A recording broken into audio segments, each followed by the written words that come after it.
Innal hamdalillah nahmaduhu wa nasta'inuhu wa nastaghfiruh wa na'udzu billahi min syururi anfusina wa min sayyiati a'malina may yahdihillahu fala mudhillalah wa may yudlil fala hadiyalah.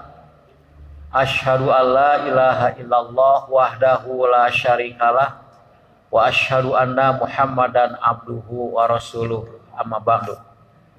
Hadirin ikhwatu iman rahimakumullah, marilah kita bersama-sama memuji Allah dan bersyukur kepadanya atas limpahan nikmatnya yang begitu banyak kepada kita semuanya. Mudah-mudahan kita menjadi abdan syakuro, hamba yang bersyukur atas segala nikmat yang Allah berikan kepada kita. Salah satu nikmat yang Allah berikan kepada kita adalah kesempatan kita malam ini untuk mengadakan ikhtiar meningkatkan kualitas keilmuan kita, dengan harapan meningkatnya keilmuan akan mendorong meningkatnya keimanan dan ketakwaan kita kepada Allah Subhanahu wa taala. Sebagaimana yang telah dijelaskan pada pekan-pekan sebelumnya dan merupakan kesepakatan sepihak dari saya ya, bahwa pada pekan yang kedua pembahasan kita adalah hadis nabawi yang merujuk kepada kitab At-Taj. Dan pembahasan hadis nabawi malam ini masih melanjutkan pada bulan yang lalu, yaitu hadis-hadis yang berkaitan dengan kesempurnaan iman dan Islam. Nah, sebagaimana yang kita ketahui bahwa iman itu memiliki 6 rukun, Islam itu memiliki 5 rukun ya, 6 rukun iman, 5 rukun Islam. Tetapi ada juga beberapa ajaran yang merupakan kesempurnaan iman dan juga kesempurnaan Islam. Di luar rukun iman, di luar rukun Islam. Nah, apa saja ya sudah dibahas beberapa hadis ya.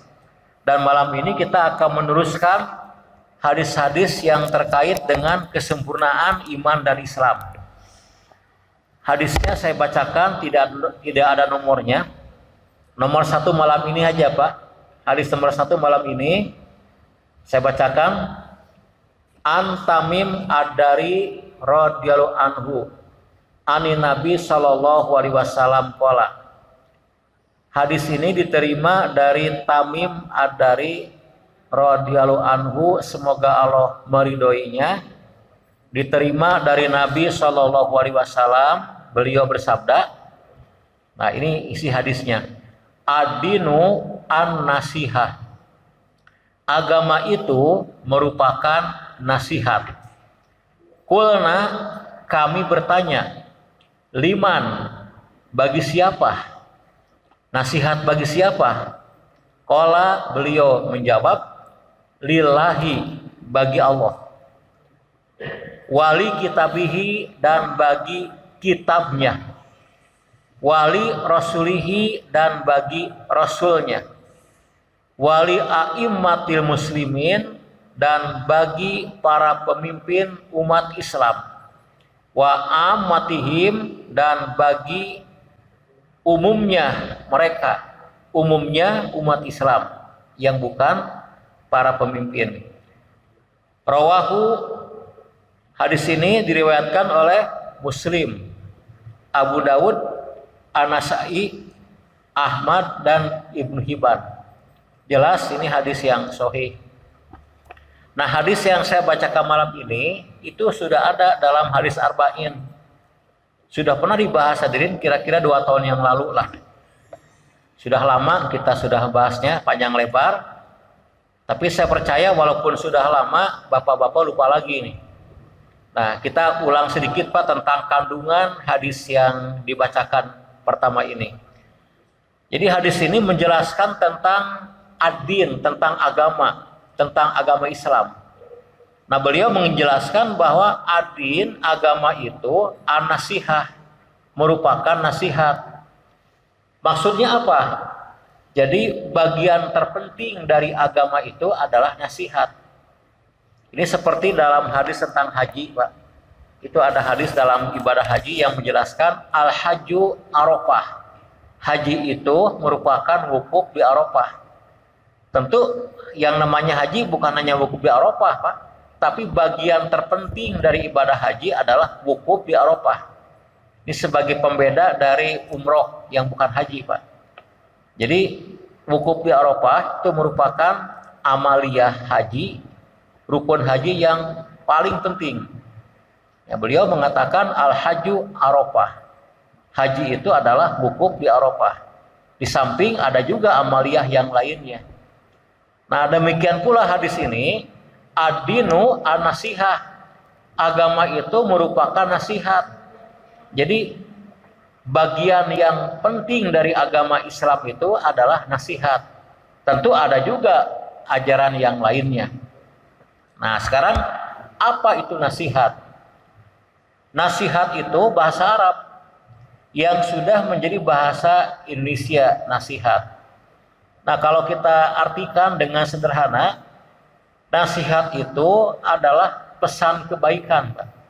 Jadi pesan kebaikan. Agama itu adalah nasihat, agama itu artinya pesan kebaikan. Jadi isinya kumpulan pesan-pesan kebaikan. Tentu yang namanya pesan itu, nasihat itu pesan kebaikan.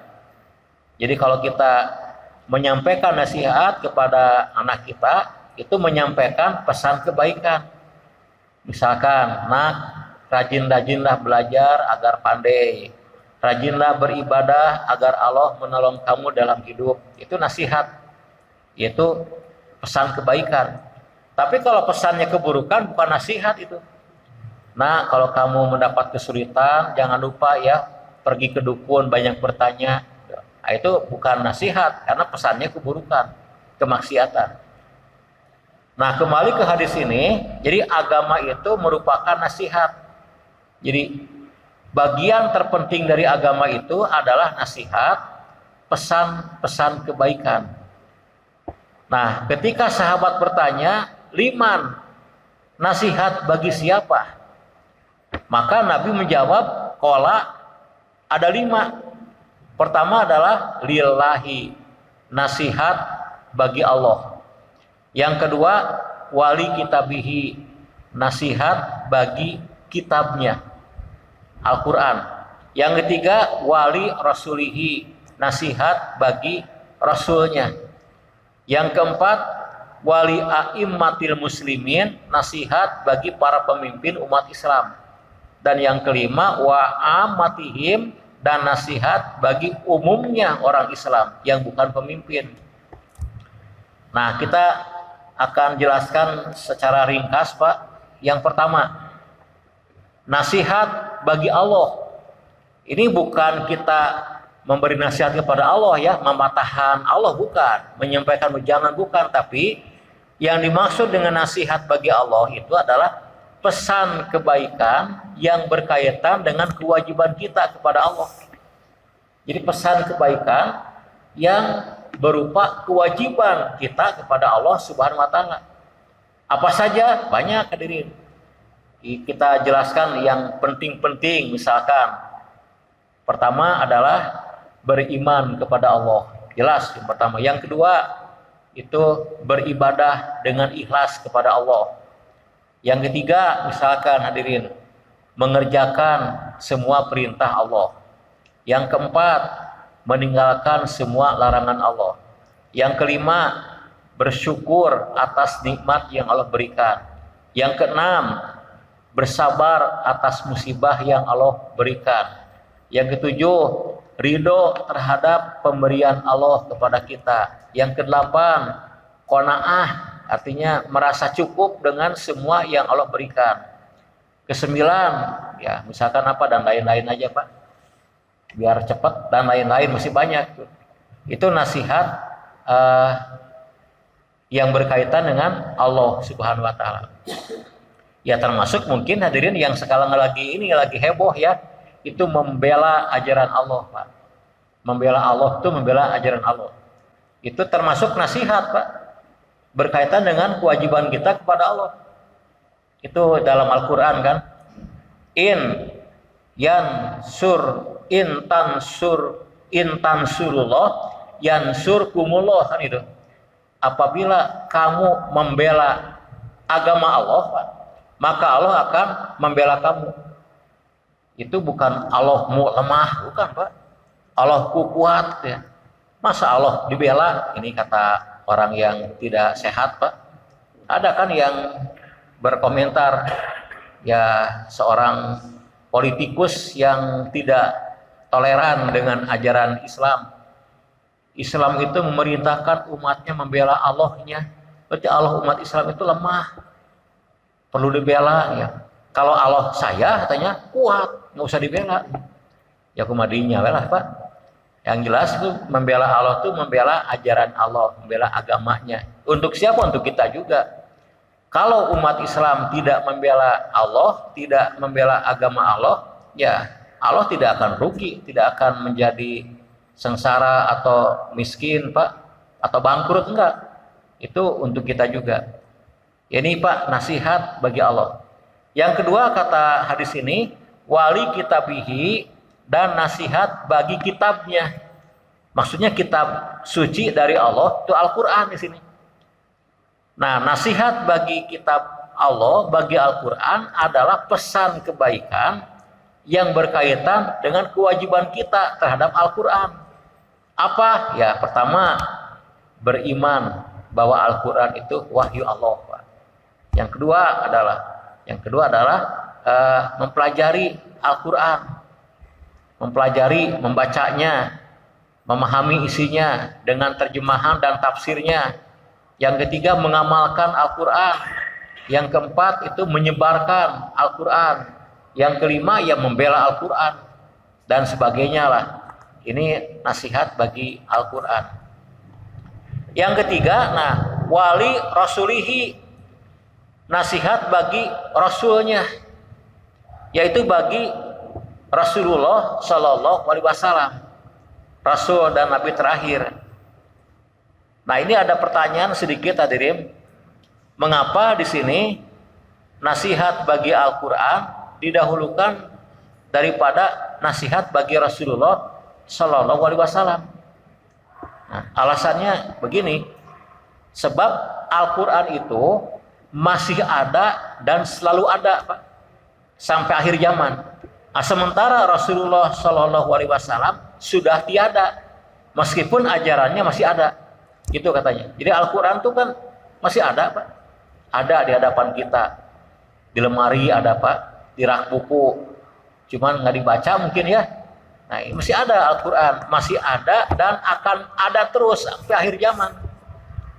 Itu sudah janji Allah lah. Al-Qur'an tidak bisa dihilangkan, Al-Qur'an tidak bisa dimusnahkan, akan terjaga sampai akhir zaman. Meskipun manusia banyak meninggalkan Al-Qur'an.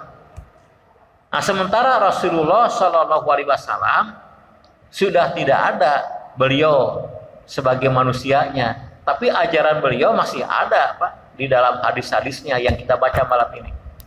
Itu, Pak, rahasianya kenapa Al-Qur'an didahulukan sebelum Rasulullah Shallallahu Alaihi Wasallam. Nah, nasihat bagi Rasulnya berarti pesan kebaikan yang berisi kewajiban kita kepada Rasul. Apa kewajiban kita kepada Rasul? Pertama, jelas mengimani, kan? Mengimani bahwa beliau itu Muhammad bin Abdullah adalah Muhammad Rasulullah. Jadi Muhammad putra Abdullah itu adalah sebagai utusan Allah, Pak. Itu beriman, Pak, kepada beliau. Yang kedua itu yang paling penting itu membenarkan apa yang beliau katakan, Pak. Yang beliau katakan itu harus kita benarkan seluruhnya sepanjang itu sahih, Pak. Yang ketiga apa? Mengerjakan apa yang beliau perintahkan. Yang keempat, meninggalkan apa yang beliau larang. Karena mengerjakan perintah beliau sama dengan mengerjakan perintah Allah. Meninggalkan larangan beliau sama dengan meninggalkan larangan Allah Subhanahu wa taala. Kemudian yang keempat yang terpenting adalah meneladani beliau dalam berislam, Pak. Dalam berakidah, dalam beribadah, berakhlak itu meniru beliau, menjadikan beliau sebagai uswatun hasanah. Yang kelima itu adalah menyebarkan sunnah beliau, membela sunnah beliau, Pak. Itu saya kira beberapa bagian dari nasihat kepada Rasul. Yang keempat hadirin, wali a'immatil muslimin, nasihat bagi para pemimpin umat Islam. A'imah ya, a'imah itu para pemimpin.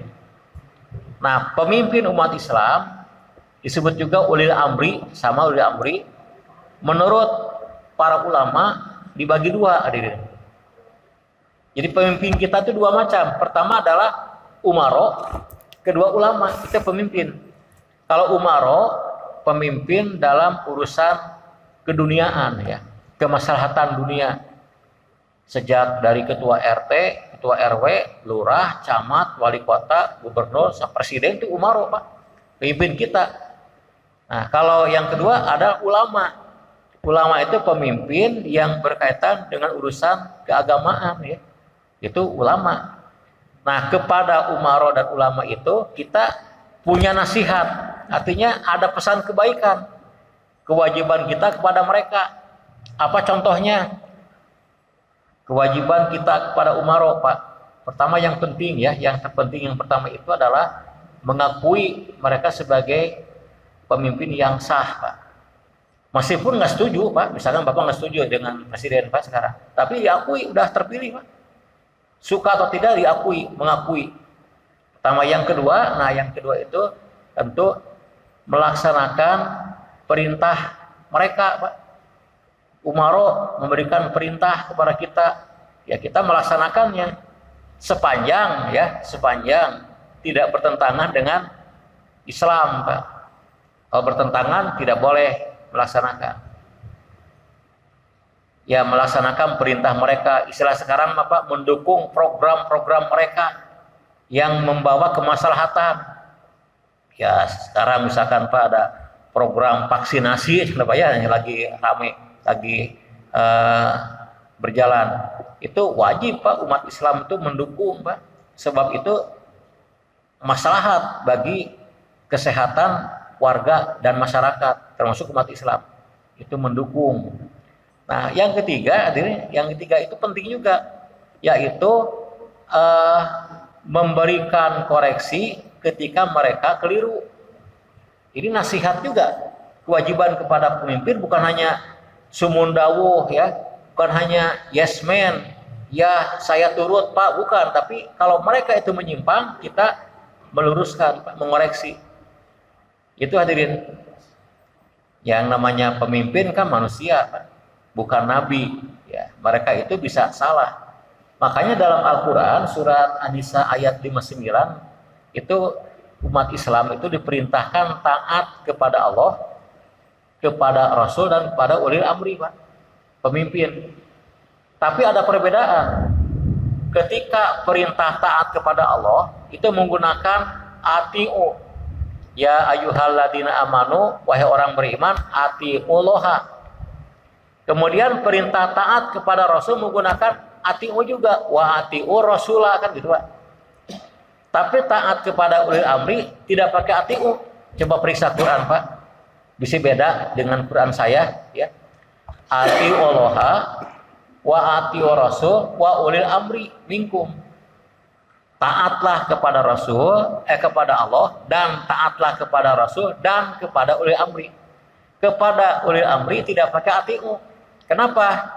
Sebab ketaatan kepada ulil amri itu tidak absolut tapi relatif, Pak. Tidak mutlak tapi nisbi. Kalau kepada Allah, kepada Rasul, ketaatannya absolut mutlak, Pak. Tanpa reserve, tanpa ada pertimbangan. Tapi kalau kepada ulil amri, ya tergantung, Pak. Taat kepada mereka itu sepanjang tidak bertentangan dengan ajaran Allah dan Rasul. Ketika bertentangan, itu la ta'ata li makhluqin fi ma'siyatil khaliq, Pak. Tidak boleh taat kepada manusia kalau isinya bermaksiat kepada Allah, kepada pencipta. Makanya tidak pakai atiu. Nah, mengoreksi kekeliruan pemimpin, Pak. Ya ibarat sholat berjamaah kan Pak ya, itu pemimpin kita imam Pak, itu kalau salah dikoreksi Pak, jangan sumundawuh Pak. Misalkan kalau imam itu salah bacaannya, ya kita perbaiki. Imam baca Alhamdulillahirabbil alamin waladhdallin, tereh-tereh teuing salat teh. Nah, kita teruskan, jangan keasikan asik tereh ngeusan salatnya Pak. Jadi, kalau bacaan, kalau gerakannya salah misalkan harusnya imam itu tasyahud akhir Pak, rakaat ketiga mak ini berdiri lagi, ya subhanallah kan Pak.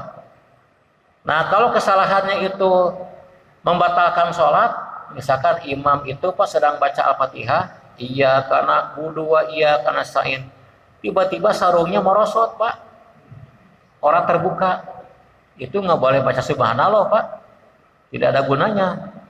Baca subhanallah 1000 kali, sarung mau naik kaluhur Pak, angalnya kahana merosot. Nah, itu diganti kan Pak, dilengserkan imamnya. Itu ada pergantian, suksesi kepemimpinan Pak ya. Nah, ini kepada umaro, kepada ulama bagaimana? Pada ulama deh.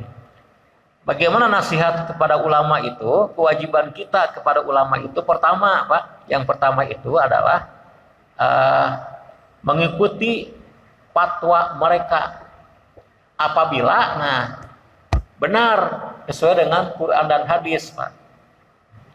Yang kedua itu juga sama ya, menyampaikan koreksi kepada mereka ketika mereka itu salah dalam menyampaikan ajaran Pak. Kalau kita tahu, nah kalau nggak tahu bagaimana ya kita cari pendapat yang lain Pak. Dan tentu saja Pak, yang ketiga nih, para ulama itu kan terkadang berijtihad Pak dalam merumuskan hukum. Kalau ada perbedaan pendapat para ulama, kita tidak boleh menjatuhkan ulama yang tidak kita ikuti pendapatnya Pak. Kita hormati Pak. Hormati, tidak melecehkan dan tidak menjatuhkan Pak. Nah, mereka itu manusia Pak, bukan nabi dan rasul. Nah, hadirin, itu yang keempat ya. Yang kelima, wa amatihim, dan kepada umumnya mereka, kepada umumnya umat Islam yang bukan para pemimpin, kepada sesama muslim lah. Apa itu nasihat kepada mereka ini? Adalah pesan kebaikan itu kewajiban kita kepada sesama umat Islam. Apa yang paling penting hadirin? Ya misalkan dalam hadis Pak disebutkan ada 5 kan Pak ya? 5. Pertama, menjawab salam misalkan. Yang kedua, mendatangi undangan kalau mereka mengundang kita. Yang ketiga, menjawab bersin kalau mereka baca hamdalah. Yang keempat, menjenguk ketika mereka sakit. Yang kelima, mengantarkan jenazahnya kalau mereka meninggal dunia, kan itu contohnya. Dan masih banyak yang lain.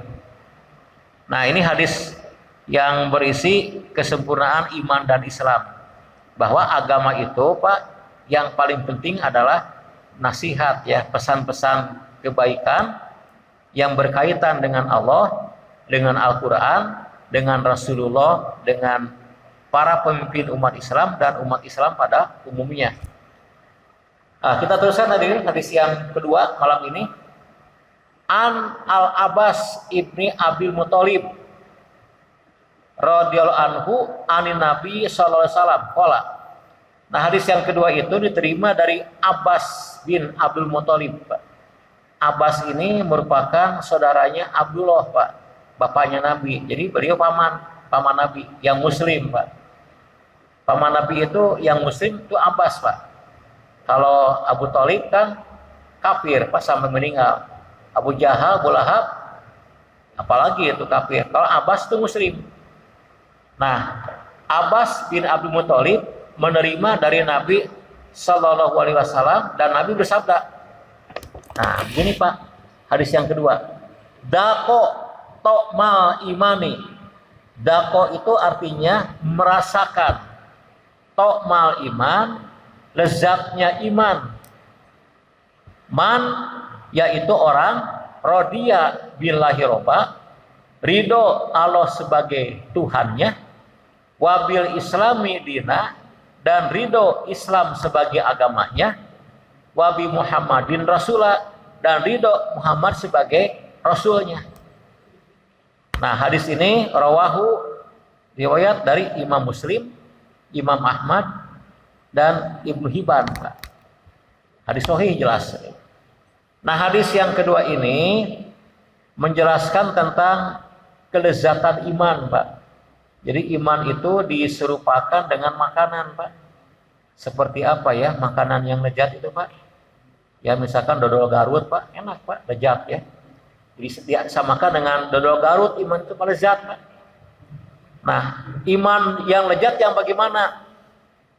Kok bisa dianggap sama dengan makanan? Kata para ulama, kelezatan iman itu akan terasa ketika kita mengerjakan ketaatan dengan ringan. Dengan ringan, tidak ada keluhan, Pak. Itu, Pak. Dengan ringan. Bahkan, ini para ulama juga mengatakan, hadirin, mengerjakan ketaatan itu, hadirin, ada 3 tingkatannya. Tingkatan pertama, mengerjakan ketaatan itu karena sebagai kewajiban. Ini biasanya berat, Pak. Kewajiban itu kan memaksa kita untuk mengerjakan. Tingkatan kedua adalah mengerjakan ketaatan sebagai kebutuhan. Kita butuh, Pak. Dan yang ketiga, mengerjakan ketaatan sebagai kenikmatan. Contoh sholat, Pak. Sholat ini kan kalau kita mengerjakan sholat, Pak, karena kewajiban. Karena kewajiban kadang-kala tidak terasa ringan, terasa berat. Ada orang yang beres sholat mengatakan, aduh kalau beres sholat itu tenang, seperti bucat bisul, ya Pak. Ini keterlaluan kan, sholat dianggap bisul penuh dengan penderitaan, ya Pak. Nah, kemudian kalau beres bulan Ramadan, Pak, bebas, Pak. Seperti bebas dari penjara, Pak. Bebas, kalau lebaran tiba itu. Berarti puasa Ramadan itu terasa sebuah penjara yang menghalangi menikmati makanan dan minuman yang lezat. Nah, itu kewajiban. Yang kedua, nah ini melaksanakan ketaatan sebagai kebutuhan. Kalau kita sholat butuh tidak, Pak? Lamun teu wajib memual, berarti itu belum, harus merasakan sebagai kebutuhan. Yang ketiga, sebagai kenikmatan. Nah, ini yang paling tinggi. Nah, kalau Nabi kita sampai ke tingkat ini, hadirin. Saya buktikan, Pak, ada hadis ya tentang sholatnya Nabi. Beliau mengatakan, waju'ilat qurratu aini di sholat, Pak. Aku mendapatkan ketenangan batin ketika sedang sholat. Beliau mengatakan pada Bilal, ya Bilal, arifna di sholat. Wahai Bilal, mari kita menghibur diri dengan sholat. Dianggap hiburan sholat, Pak, menyenangkan, penuh kenikmatan. Ada riwayat, hadirin, riwayat ini asar ya, tentang sahabat, itu Ali bin Abi Thalib, itu ketika beliau terkena panah, Pak, panah menancap di badannya dalam peperangan. Bayangkan, dicabut kan pedih, Pak. Nah, Ali mengatakan, tolong cabut panah ini ketika aku sedang sholat, supaya tidak terasa sakit, Pak. Ternyata ketika beliau sholat dicabut, Pak, ya tenang ya, Pak. Kenapa? Karena beliau tenggelam dalam kehusyuan, Pak. Jadi dekat dengan Allah sehingga tidak terasa sakitnya. Kalau kita mah sama aja, Pak ya. Panah nancap dicabut ketika sholat, gejarawo, aduh, Pak, anjir. Dan selasa nggak ada pengaruh karena sholat kita itu tidak setingkat sholatnya Ali, Pak ya. Ini satu contoh, jadi sholat sebagai sebuah kenikmatan, Nabi merasakan kenikmatan sholat, hati beliau tenang. Bahkan beliau mengatakan, kalau saya sedang mendapat kegundahan, saya sholat 2 rakaat. Ini sholat tadi kalau mendapat kegundahan, kesedihan. Itulah hadirin. Nah, jadi merasakan lezatnya iman itu ringan dan mudah mengerjakan ketaatan. Juga ringan dan mudah meninggalkan kemaksiatan. Nah, ada tiga tanda. Pertama adalah rodiya billahi robba. Ridho Allah sebagai Rob, sebagai Tuhan. Yang kedua, wabil islami dina. Ridho Islam sebagai agama. Dan yang ketiga, wabi Muhammadin rasulah. Ridho Muhammad sebagai rasul. Nah, hadis yang mulia ini sering diungkapkan Pak dalam ikrar kan? Ikrar. Raditu billahi robba. Itu kalau anak-anak TK Pak suka baca itu ya. Raditu billahi robba wabil islami dina wabi Muhammadin nabiyya wa rasulah. Itu ikrar Pak. Jadi ridho Allah sebagai Rob, Islam sebagai agama, Muhammad sebagai rasul. Nah, tiga keriduan ini saling berkaitan. Jadi kalau ridho Allah sebagai Rob, harus ridho Islam sebagai agama. Kalau ridho Islam sebagai agama, harus ridho Muhammad sebagai Rasul, Pak. Yang pertama apa? Ridho Allah sebagai Rob. Berarti kita itu ridho Allah sebagai Rob. Apapun yang Allah tetapkan buat kita, kita ridho untuk menerimanya. Termasuk ketika Allah memberikan Islam, nah kita ridho Islam sebagai agama.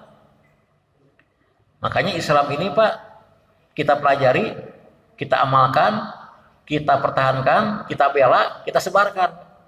Sebagai bukti kita ridho Islam sebagai agama kita. Yang ketiga, nah kalau kita ridho Islam sebagai agama, ridho Muhammad sebagai Rasul. Kenapa? Tidak mungkin kita bisa berislam dengan benar tanpa mencontoh Islamnya Muhammad sebagai Rasul kan Pak. Karena Rasul itu kan diutus ke dunia bukan hanya menyampaikan Islam tapi juga memberikan contoh bagaimana menjalankan Islam. Laqad kana lakum fi Rasulillah uswatun hasanah. Ini saya kira Pak tiga bentuk keriduan kalau kita ingin merasakan derajatnya iman. Baik Pak, hadis yang kedua itu. Yang ketiga, nah, wali Abi Dawud.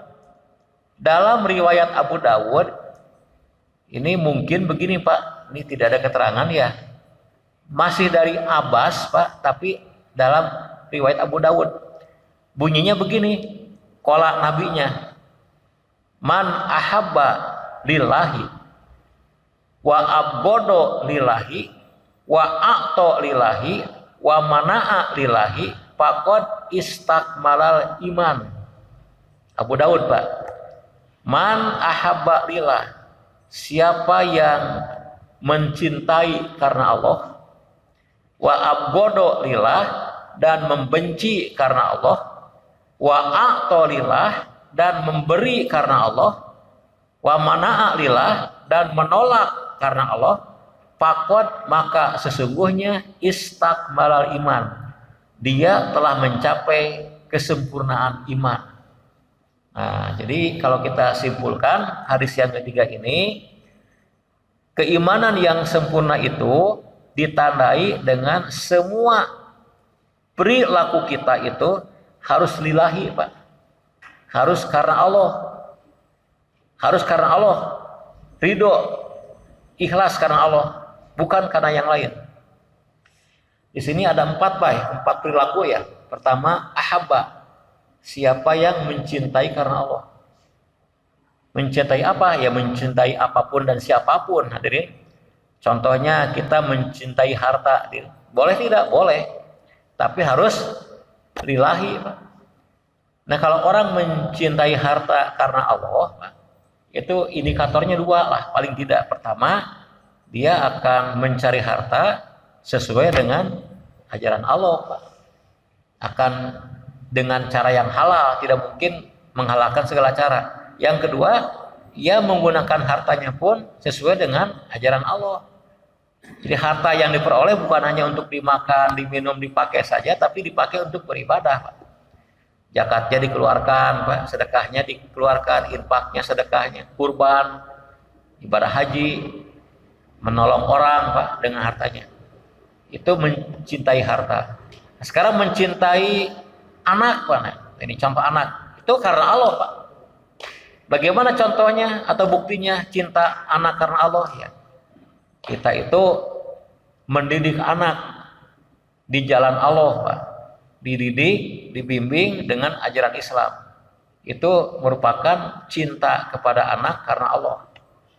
Nah, cinta kepada jabatan boleh nggak? Boleh, Pak. Harus karena Allah, kan. Mencari jabatannya harus benar, jangan sembarangan.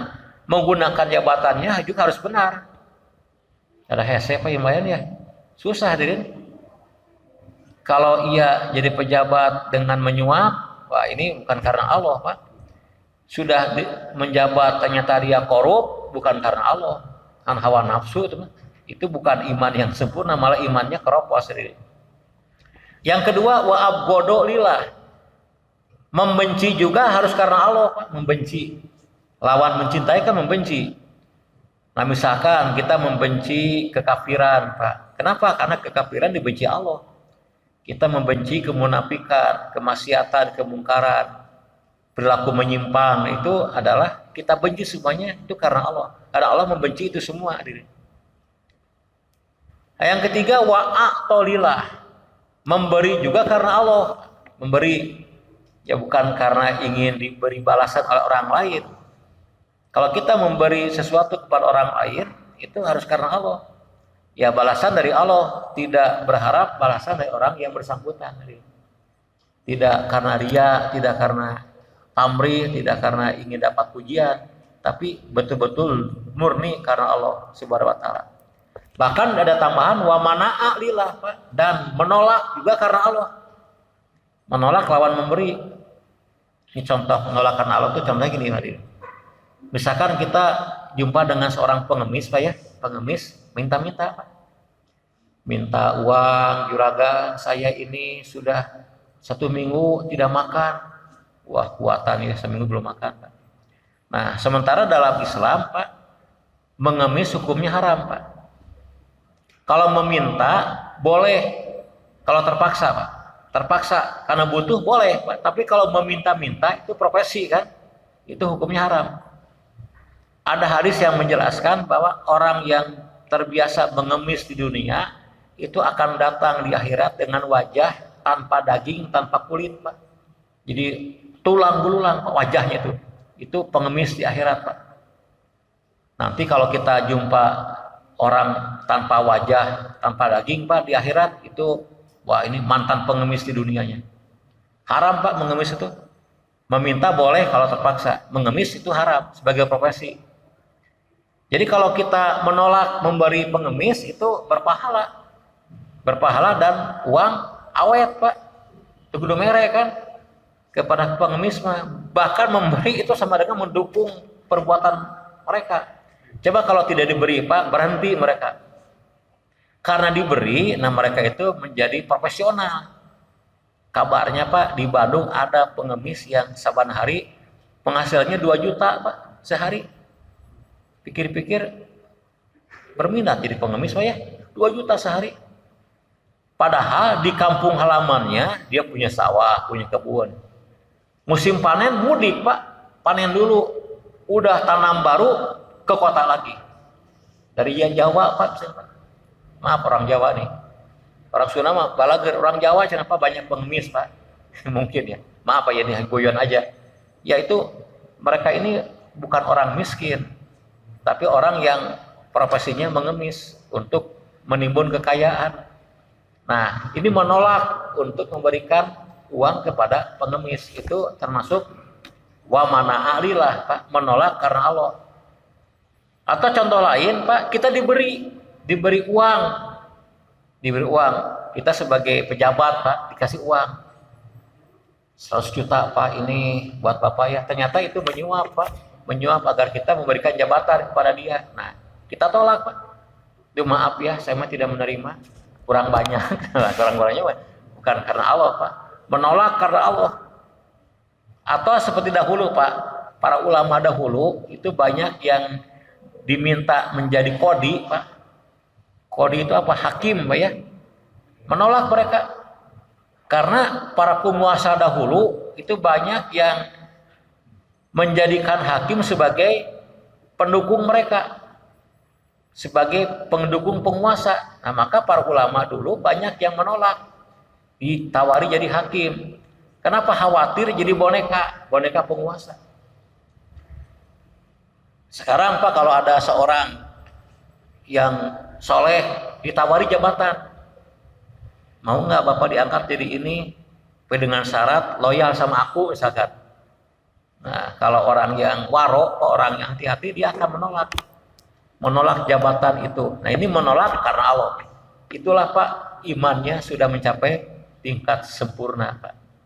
Jadi mencintai, membenci, memberi sampai menolak itu karena Allah. Semua perilakunya itu hanya karena Allah Subhanahu wa taala.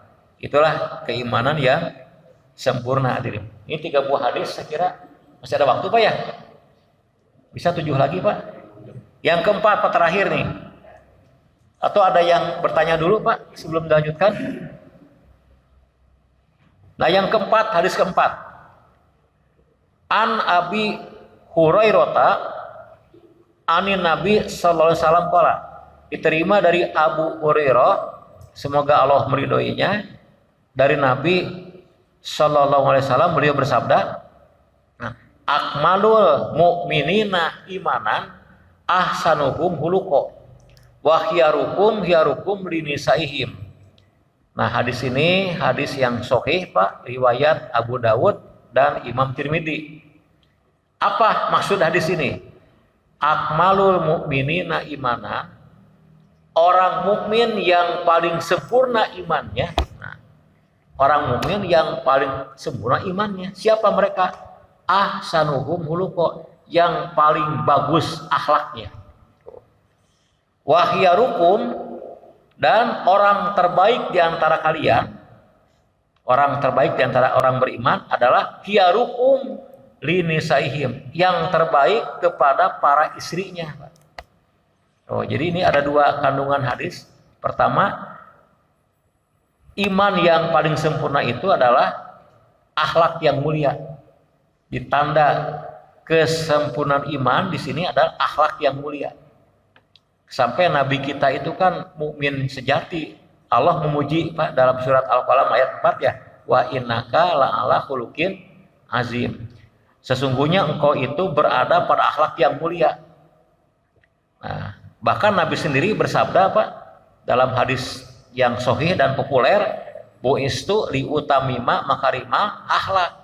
Aku diutus ke dunia untuk menyempurnakan akhlak manusia.